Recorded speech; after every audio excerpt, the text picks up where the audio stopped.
Good morning, YouTubers, and welcome to Level-Headed News. I'm your host, Brenda. Got some breaking news for you. There's been an attack on a Coptic cathedral in Cairo that killed dozens this morning.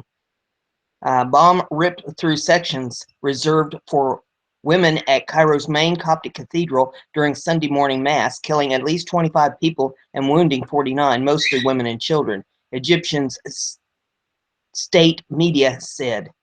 The attack was the deadliest against Egypt's Christian minority in years. Video from the blast site circulating on social media showed blood-smeared floors and shattered pews among the marble pillars at St. Mark's Cathedral, the seat of Egypt's Orthodox Christian Church, where the blast occurred in a chapel adjacent to the main building. As security officials arrived at the secure site, angry churchgoers gathered outside and hurled insults, accusing them of negligence. Hang on just a second here.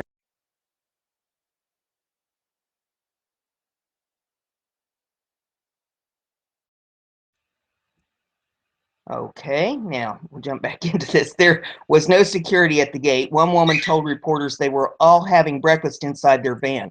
A man asked, "You're coming now after everything was destroyed?" There was no immediate claim of responsibility, although the attack bore the hallmark of Islamist militants fighting President Abdel Fattah el-Sisi, who have previously targeted minority Christians over their perceived support for his government.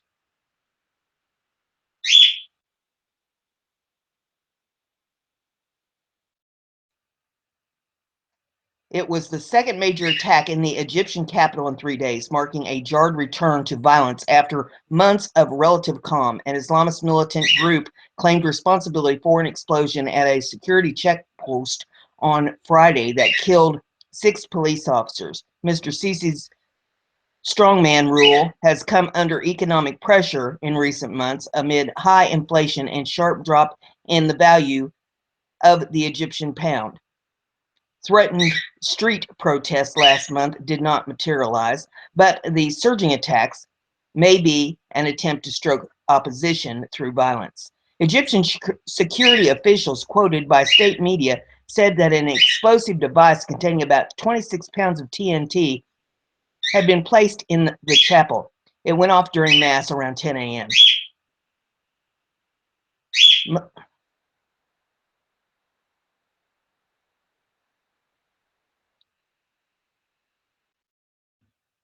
Most of the dead and wounded were women and children, and said Sharif Wadi, an assistant minister for health, in a television interview. Mr. Sisi declared 3 days of mourning, state media said. Hours later, hundreds of angry worshippers gathered at the church gates to register their anger. "We either avenge them or die like them," they chanted. Tariq Adia, a police spokesman, denied accusations of lax security at the church and said the police had been operating a metal detector at the church entrance as normal.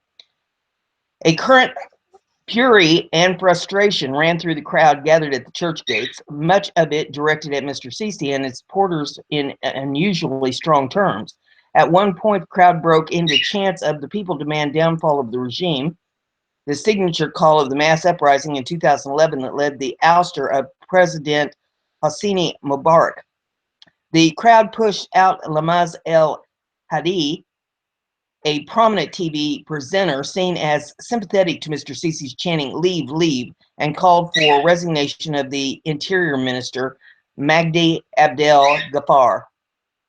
On Twitter, some Egyptians reported that TV stations broadcasting pictures of the crowd had cut out audio feeds that carried the anti-government chants. Such public anger toward the government has become rare under Mr. Sisi, who has imprisoned thousands of opposition figures, cracked down on civil society, and demonstrated little tolerance for the mildest street protests. The blast coincided with a national holiday marking the birthday of Prophet Muhammad. Pot-marked the religious icons and stone walls inside the church, where witnesses gave graphic accounts of bloodied bodies strewn across the broken pews. Hundreds of people streamed into nearby hospitals, frantically seeking news of wounded. Officials said at least 6 children were among the dead. Egypt's beleaguered Coptic minority who make up about 1/10 of Egypt's 90 million people, have suffered discrimination for decades, but have come under violent attack since the uprising that toppled President Hosni Mubarak in 2011. In August 2013, supporters of the outlawed Muslim Brotherhood attacked hundreds of Coptic churches and houses in a backlash after security forces killed hundreds of demonstrators in central Cairo. The leadership of the Coptic Church under Pope Tawardos II has been a vocal supporter of Mr. Sisi, who was the first Egyptian leader to attend Coptic Christmas services in January of 2015. But most support for Mr. Sisi has stemmed from Egypt's Muslim majority and Islamist calls for retribution against Copts, smack of sectarian prejudice. Additionally, some Copts have rejected the church's close association with Mr. Sisi's government, saying their pope does not speak for their political views. Tensions between Christians and Muslims are highest in Minya, a province in Upper Egypt that saw the worst attacks on Copts in 2013. Coptic officials in Minya have counted at least 37 attacks in the past 3 years, including incidents of torched houses and Copts being attacked on the streets. Once again, the lives of Egypt's Christian minority are dispensed with objects within Egypt's violent and cynical battle over power, said Timothy Caldis, a non-resident fellow at Tahar Institute for Middle Eastern Policy. And in case you've just tuned in and wondering what this is about, there has been an attack on a Coptic cathedral and dozens killed.